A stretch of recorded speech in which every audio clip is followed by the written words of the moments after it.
Times have changed. Not even Pulp Fiction could save Quentin Tarantino from what just happened. The response was immediate. It was brutal. And for the first time in decades, Tarantino was lost. On Brit Easton Ellis' podcast, Tarantino called actor Paul Dano the weakest actor in SAG and the big failure of the movie There Will Be Blood. The backlash? Instant. Daniel Day-Lewis, three-time Oscar winner who barely speaks publicly, broke his silence to defend Dano. Ben Stiller, Reese Witherspoon, Matt Reeves, even Tarantino's own fans turned against him. Something seismic just happened in Hollywood. And Tarantino, yes, Tarantino, didn't see it coming. Tarantino built his career as pop culture's most ruthless sniper. The man could say anything, do anything, offend anyone. But this time, he fired at the wrong target. Paul Dano isn't just an actor. He's the kind of artist filmmakers respect. The one who chooses Little Miss Sunshines and Prisoners over empty blockbusters. Who disappears into roles so completely you forget you are watching a performance. Attacking Dano wasn't provocative, it wasn't brave, it was tone deaf. And Hollywood and social media took notice. The defense came from everywhere. Ben Stiller, Paul Dano is brilliant. Reese Witherspoon, an incredibly talented actor, and more importantly, a gentleman. Matt Reeves, who directed him in The Batman, an incredible actor and an incredible person. Even Tarantino fan accounts pushed back. Sorry Quentin, but Dano is one of the most underrated actors of this generation. Then came the nuclear option. Daniel Day-Lewis, the most demanding actor in modern cinema, personally recommended 23-year-old Dano for There Will Be Blood when the original actor dropped out. When the greatest actor alive backs you, everyone else's opinion becomes just noise. Tarantino suggested Austin Butler would have been better as Ellie Sunday. There's one problem. Butler was 16-year-old at the time doing guest spots on iCarly. Did Tarantino even think before speaking? Or has his ego grown so massive that facts no longer matter to him? This wasn't analysis. This was something else entirely. This isn't Tarantino's first controversy. He defended Roman Polanski a director in exile over accusations of. He downplayed Harvey Weinstein's sexual harassment of actress Uma Thurman. He claimed using racial slurs was a writer's right.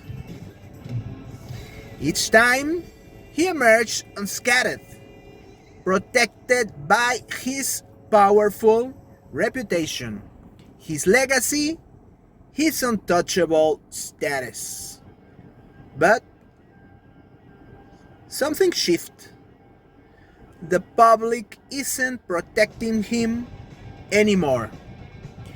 They are holding him accountable. The narrative slipped out of Quentin's control. Matthew Lillard, also attacked by Tarantino in the same interview, said it best. You wouldn't say that to Tom Cruise. You wouldn't say that to a top-tier actor in Hollywood. Why attack Dano? Why now? In Once Upon a Time in Hollywood, two Gen X icons, Mr. Brad Pitt and Mr. Leonardo DiCaprio, symbolically slaughter the millennials and Gen Z coming for their throne. The title obviously meant something.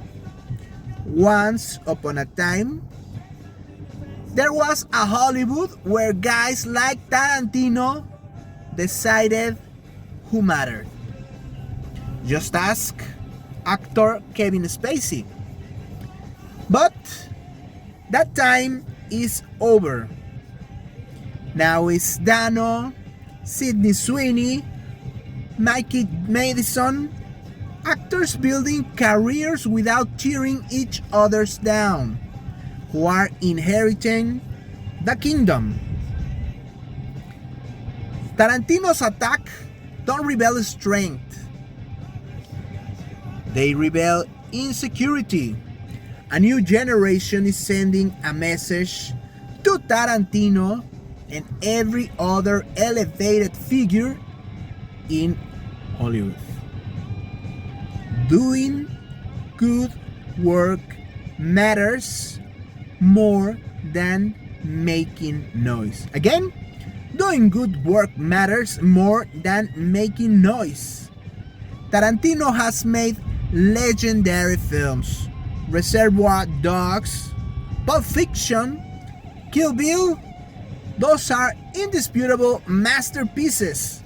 But times have changed. Bob Dylan said the times they are changing. New generations don't identify with the enfant terrible who insults for sport. They identify with Paul Dano delivering transformative performances without controversy and without cruelty. Fear should not be confused with respect. Fear should not be confused with respect. And today, many have lost their fear of Tarantino while gaining immense amounts of respect for Dano's career. Here's the twist Tarantino never saw coming. He gave Dano more publicity than the actors ever had. Directors are now lining up to work with Dano. Dano's name is trending. People are revisiting his performances. Tarantino tried to diminish Dano. Instead, he made him a martyr. If Dano can spark this level of emotion, this passionate defense, that's not weakness. That's power. That's power. That's power. The power dynamic in Hollywood has shifted. Tarantino is no longer iconoclastic for speaking his mind. He's just tired. The public has backed him into a corner. Make a good movie or stay quiet. He tried to cancel Dano. He only made him stronger. Will the public now cancel Tarantino? That's something even he didn't expect it. So here's the question.